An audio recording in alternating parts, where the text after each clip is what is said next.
भाई जो गुरु बचन पे डट गे, कट गे फंद 84 के, कट गे फंद 84 के, कट गे फंद 84। भक्ति करने से भगत की आयु भी परमात्मा बढ़ा देता है। वेदों में प्रमाण है कि वो पूर्ण परमात्मा कबीर देव जब धरती पर सतगुरु रूप में प्रकट होता है भक्ति देने के लिए, तो उसके भगत की अगर आयु समाप्त हो रही हो तो उस सतगुरु में इतनी समर्थता होती है कि वो अपने भगत की 100 साल के लिए आयु भी बढ़ा देता है। भक्ति करवाने के लिए वो आयु भी एक्सटेंड कर देता है, अकाल मृत्यु को टाल देता है।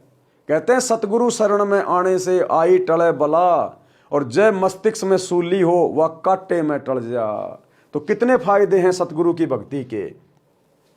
भक्ति करने से साधक की आयु भी परमात्मा बढ़ा देता है। भगत जन ऐसा विचार करके भक्ति करते हैं, कार्य त्याग कर सत्संग सुनने जाते हैं। 100 काम त्याग कर भी सत्संग सुनने के लिए जाना चाहिए, क्योंकि ये हमारे मनुष्य जन्म का प्रथम कार्य था जिसको हम भूल चुके हैं। संत हमें आकर सत्संग करके याद दिलाते हैं। और भाई और बहनों, आज तो आपने सत्संग सुनने के लिए कहीं जाना भी नहीं है। वर्तमान में आप सबकी जेब में मोबाइल हैं, और ये मोबाइल भी उस सतगुरु ने ही दिए हैं, उस परमात्मा ने ही दिए हैं। आज से पहले क्या धरती पे इंसान नहीं थे? क्या आज से पहले इंसान को अपने रिश्तेदारों से बात करने के लिए मोबाइल की जरूरत नहीं थी? क्या आज का कलयुग का इंसान ज्यादा समझदार है? अरे श्री रामचंद्र जी आए थे त्रेता युग में, क्या वो आज के इंसानों से ज्यादा मंदबुद्धि थे? क्या श्री रामचंद्र जी को मोबाइल की जरूरत नहीं थी? क्या उनके रिश्तेदार नहीं थे? क्या श्री रामचंद्र जी को गर्मियों में गर्मी नहीं लगती थी, वो एक पंखा भी नहीं बना पाए? क्या सर्दियों में उनको सर्दी नहीं लगती थी, वो एक हीटर भी नहीं बना पाए?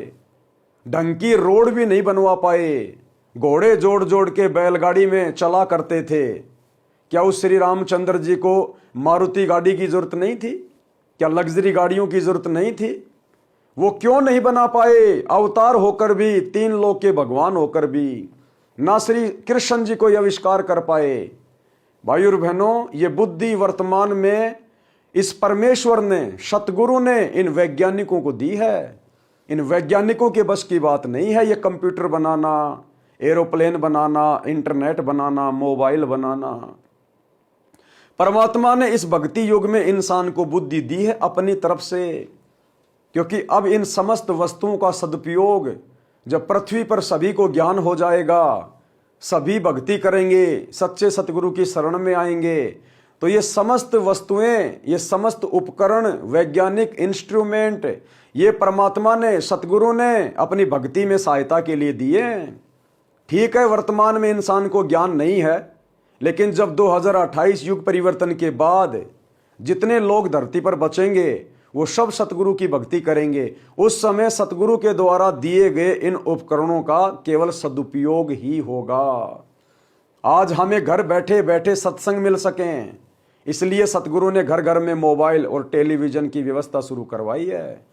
हम आसानी से बिना समय गवाए सत्संगों में आ सके, जा सकें, इसलिए सतगुरु ने हमें गाड़ी घोड़ों की व्यवस्था करवाई है।